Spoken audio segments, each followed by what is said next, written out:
கிருஷ்ணராயபுரம் சட்டமன்ற உறுப்பினர் மரியாதைக்குரிய அக்கா சிவகங்கை சுந்தரி அவர்களை உரையாற்றுமாறு அன்போடு அழைக்கின்றோம். தொகுதிக்கு 79 கோடி நிதி ஒதுக்கீடு பண்ணி செயல்படுத்தப்பட்டு வருகிறது. ஊரக உள்ளாட்சி அமைப்புகளிலும் ரோடு சாலை வசதிகள் மேம்படுத்தப்பட்டு வந்தன. அதே போல நமது காந்தி கிராமம் காவேரி கூட்டு குடிநீர் திட்டம் 67 கோடிக்கு அடுத்து வேளாண்மை கல்லூரி நம்ம மாவட்டத்துக்கு வந்து ஒரு வேளாண்மை கல்லூரி கொடுத்துருக்காங்க.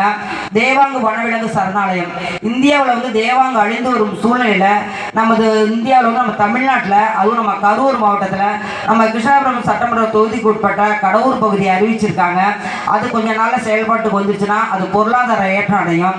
அதே போல பார்த்தீங்கன்னு சொன்னா சிப்காட் பூங்கா 250 ஏக்கர்ல வந்து ஒரு சிப்காட் பூங்கா வந்து மாண்பு முதலமைச்சர் அவர்களிடம் நமது அமைச்சர் அண்ணன் அவர்கள் வந்து பெற்றுக் கொடுத்திருக்கார்.